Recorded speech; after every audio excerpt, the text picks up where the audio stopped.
This is episode 119, entitled Living the Moment. Thank you for joining me on Paint a Beautiful Picture. Someone asked me, shouldn't the title of this be Living in the Moment? Let me tell you something. There's a slight difference there, and I'm going to explain it to you. If you're living in the moment, then you're sort of almost limited, because if you're in the water, then you aren't out of the water. And if you are in the building, then you are not outside. So within, that itself places a limitation, just so you know. Living the moment is taking away all the limitations. So there is a slight difference here. I want to invite you to learn to live the moment. Have such a great love of life that you live the moment by moment, that you live that moment. I'll tell you a great way to begin. So let's do this together. Put your hands on your knees, and I'm not going to back up and show this to you, but put your hands on your knees upwards with your hand kind of opened and cupped, and breathe. Close your eyes, so I'm going to do it with you. Breathe in through your nose.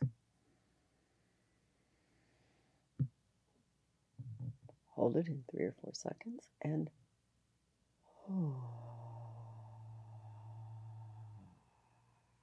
exhale with your mouth. There's something about this centering breathing motion that gets you in touch with your body and in touch with the moment. You feel the air come into your lungs, you feel your lungs expand, you feel all that oxygen going all the way to the ends of your fingers and the ends of your toes. And then you push them out through your mouth, and that's why I did the ha thing with it. And you know what? It's really amazing. It centers you in that exact moment. And that is accurate language, in the moment. Often people go running through the day, they barely breathe, they barely hesitate, they barely take a moment.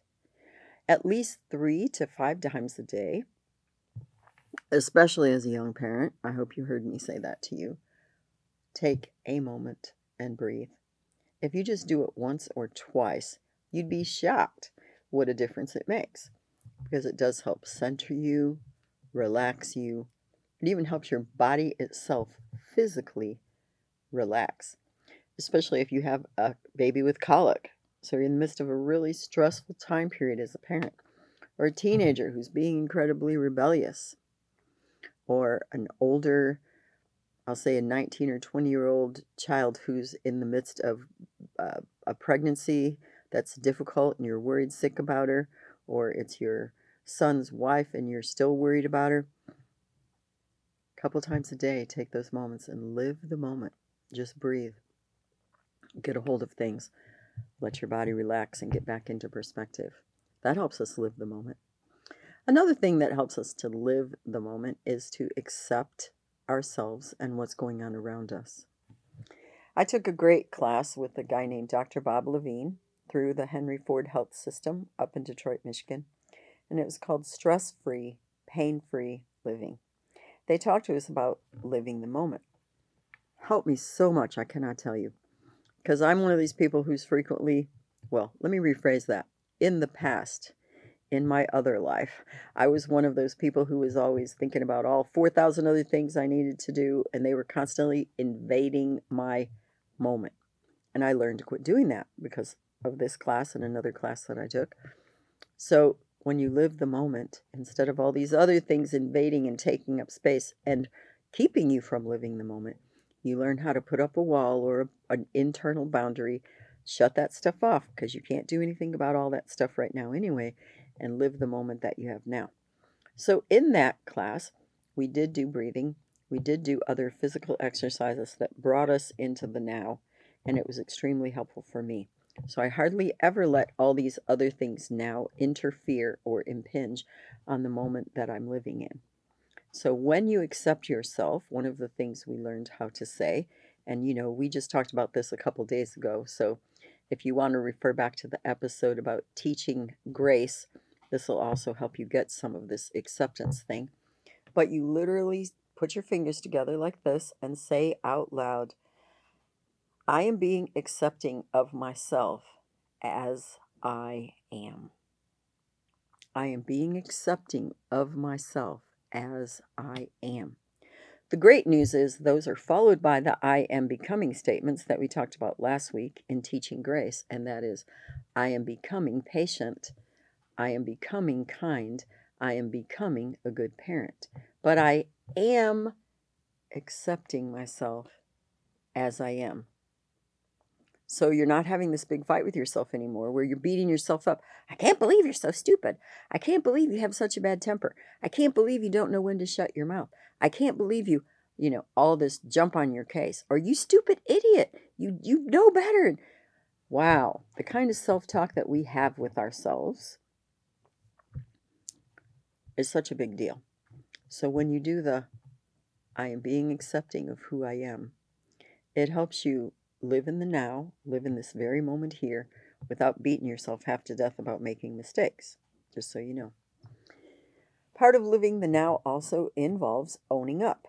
As you know, I frequently say to you, own your own stuff. So you have a temper tantrum, you act really stupidly, you say really dumb things, you stay in a bad state for days because something bad happened, it just puts you in this tizzy. You acknowledge to yourself and the other people that it hurt. I'm sorry I was angry. Well, actually, no. You don't need to be sorry for being angry. Angry is an acceptable thing. I'm sorry I acted badly when I was angry. I'm sorry I yelled and cussed. I'm sorry I broke things. I'm sorry I threw things. I'm sorry I was throwing things around. I'm sorry I slammed the door. That's behavior that you can apologize for, and you should, especially if it hurt someone else and you said hurtful things. You can even say, I'm sorry I said hurtful things when I was angry. Or, I'm sorry I was completely emotionally disconnected from you when I was sad. I'm sorry I was not available to you when you needed me because I was all self-absorbed about something that happened to me. Those are legitimate things to say. You can say you're sorry. It will bring you back to the now. So instead of being back there however many days ago that was, or however many hours ago that was, when you acted horrible and you just keep going through it, you acknowledge it, you say you're sorry, you ask to be forgiven. Hopefully that person has learned with you to extend forgiveness. Now you move on. All of that is over with. This is now. And if you're really good at this, and it did take me a little while to get better at this, I admit, when I was young, but I got really good at it. I'm good at it now. You really drop off all that emotional baggage and, oh my gracious, now you can absolutely live in the now and enjoy this moment. And all the coloring and all the, I guess I'm going to use my own language, all the pollution of that is cut off from the now, and it's over with. And this is now. That's why I've told you more than one time, when something is forgiven, it is. You don't bring it up again. You don't throw it at them. Tomorrow when you don't get a fight, you don't go, remember last Tuesday when you said, bah, bah, bah, bah, bah. That's not forgiveness. That's not forgiveness. That's vengeance. That's bitterness. That's not forgiveness. You can't do that. You already said I forgive you, then mean it and move on. You might look at them and say, I've noticed that you have a tendency to, because especially if they've done it 40 times, they do have a tendency to. But you don't drag all this stuff up. You don't pollute now with all of that other stuff. Don't do it. Live the moment.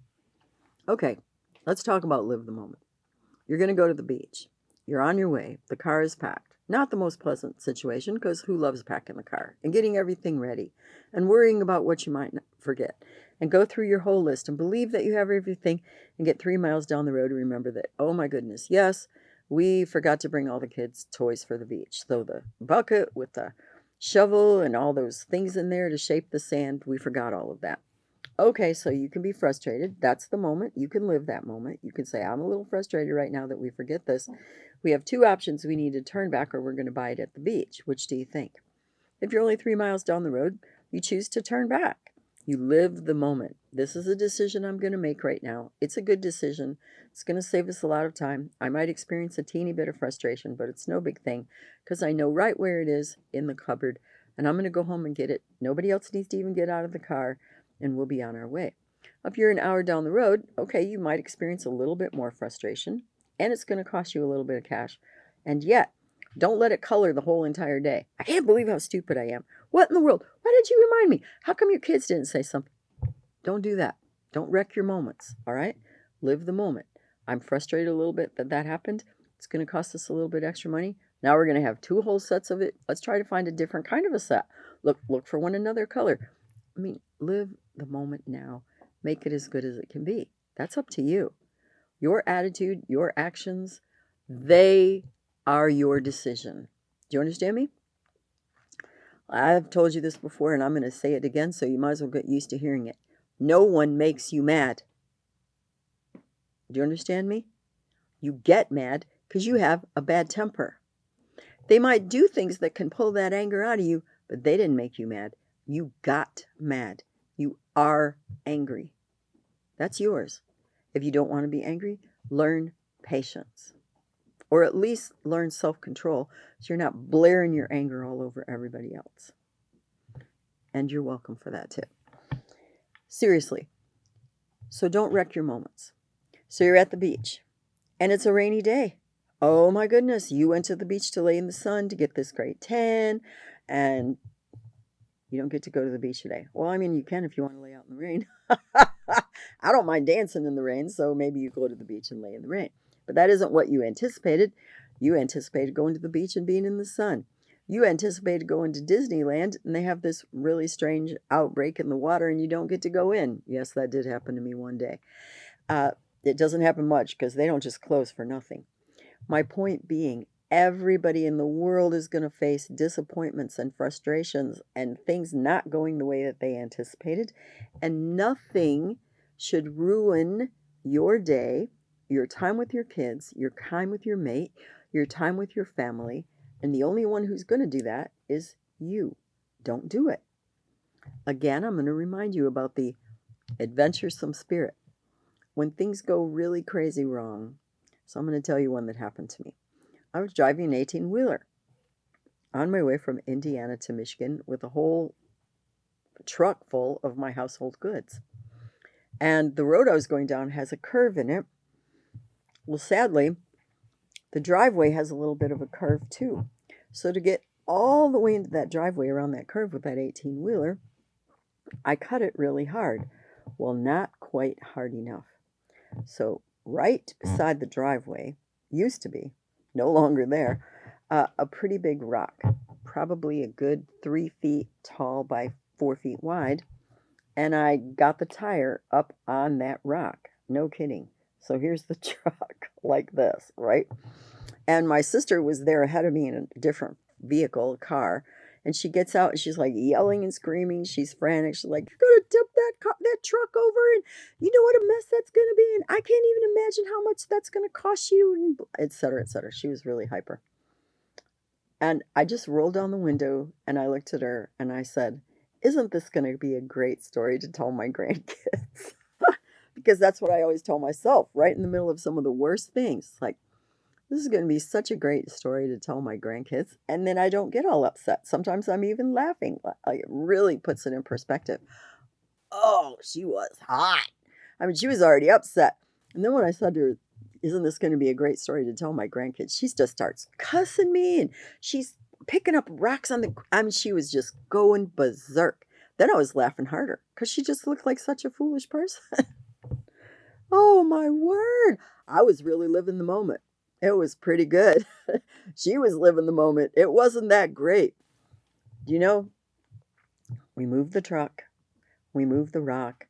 We got the truck in the driveway. No joke. Not a scratch. Nothing got messed up in the back. Was it worth her pitching a fit over? Well, in my opinion, probably not. And was it worth a great laugh? Absolutely. It was great. It really was great. I got 2 good laughs. One, because it is a great story to tell my grandkids and you. And 2, because it was really hysterical watching her pitch such a big, big, big fit. Oh, and she was in her 60s when this went down. Don't you think by the time you're in your 60s, you should learn not to have such a big hissy fit anymore? It really was awesome. I lived that moment. When you're doing amazing things, going parasailing, doing bungee jumping, going for a parachute jump, which I would never do, but you go for that. Riding down a road on a motorcycle, going through the mountains, driving through the woods on a four-wheeler, all sorts of things. sitting there with your child when they're taking their very first steps, being there with your child when he breaks his arm and he's crying, and you are his greatest comfort, and you get to hold him and tell him that the doctor is going to take good care of him and it's going to be okay. And he will be able to ride his bike again, and he will be able to go roller skating again. Watching your little girl during her first ballet recital, all of these moments, live the moment. Don't be worrying about what else there is, and just live the moment. Breathe. Keep breathing. Keep watching. Keep laughing. Some days, even cry a little. But live the moments of your life. Enjoy the moments of your children's lives too. They go pretty fast. Thank you so much for joining me today on Paint a Beautiful Picture. You may find additional information on our paintabeautifulpicture.com website. Additionally, you may watch me on Rumble, and you may also listen to a podcast on Buzzsprout or Spreaker, all under the name Paint a Beautiful Picture. If you like this video, please give me a thumbs up. You may subscribe, and if you are interested in receiving notifications, please hit the notifications button.